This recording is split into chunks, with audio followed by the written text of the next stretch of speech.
علم و معرفت کا لفظ آپ نے کہا۔ علم جو ہوتا ہے نا کسی بھی شے کا، وہ جزوی طور پہ کسی چیز کو جان لینا۔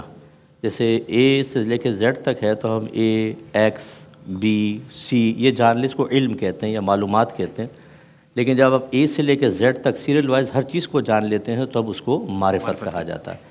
اور میں یہی عرض کرتا ہوں، آپ نے بالکل صحیح فرمایا کہ معرفت بہت ضروری ہے۔ جب ہم سطحی طور پہ کسی چیز کو لیتے ہیں تو اسی سے خرابی پیدا ہوتی ہے، کیونکہ سطحی طور پہ جب کوئی چیز لی جاتی ہے تو اس کا ایک جز آپ کے پاس آتا ہے، کل تو آتا نہیں۔ بالکل۔ پھر کل ہم اپنے ذہن سے پورا کر رہے ہوتے ہیں یا خاندانی رسوم و رواج سے پورا کر رہے ہوتے ہیں، اور لازم بات ہے کہ وہ شریعت کی تعلیمات کے مطابق نہیں ہو سکتا ہمیشہ، اور نہ اس کے مقابل آنے کی صلاحیت رکھتا ہے، اور اسی وجہ سے خرابی پیدا ہوتی ہے۔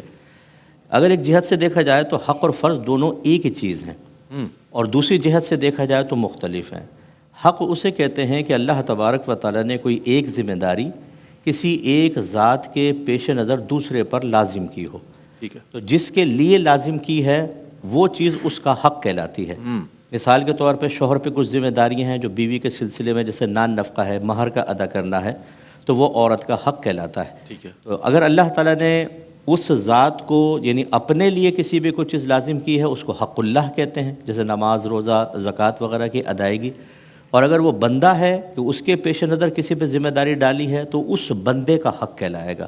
جیسے ماں باپ کے حقوق ہوتے ہیں، اولاد پہ کچھ چیزیں لازم ہیں، کچھ اولاد کی ماں باپ پہ لازم ہے، جیسے ہم نے تربیت پہ گفتگو کی، وہ اولاد کا حق ہے۔ ایسی کچھ شوہر کی چیزیں ہوتی ہیں جو بیوی پر لازم ہیں، اور کچھ ایسی ہیں جو ذمہ داریاں اللہ نے بیوی کے پیش نظر یا اس کو بنیاد بناتے ہوئے شوہر پہ لازم کی ہے، وہ حق کہلاتا ہے۔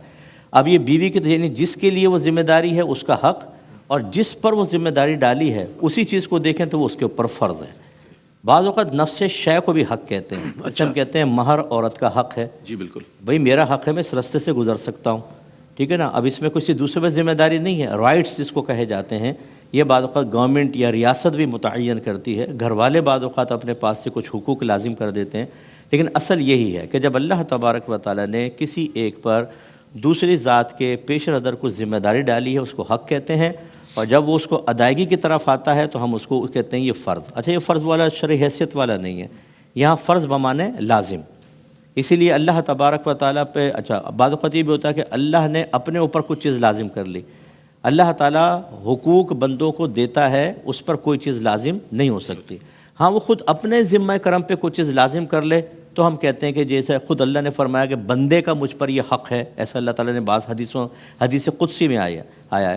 اور اسی طرح اللہ نے فرمایا کہ میں نے اپنے ذمہ کرم پر لازم کر لیا ہے کہ جب تک بروز قیامت مظلوم کو ظالم سے اس کا حق نہ دلوا دوں، ظالم کو چھوڑوں گا نہیں۔ تو یہ اللہ نے خود اپنے اوپر لازم کیا ہے۔ عدل کو اللہ نے اپنے اوپر لازم کیا، حالانکہ اس پہ واجب نہیں تھا، لیکن اس نے لازم کر لیا کہ وہ ظلم نہیں کرے گا۔ لہذا کچھ چیزیں ایسی ہوتی ہیں جو اللہ کے لیے بھی واجب ہوتی ہیں، لیکن وہ خود اس کے اپنی ذات پر لازم کرنے کی بنا پر ہیں۔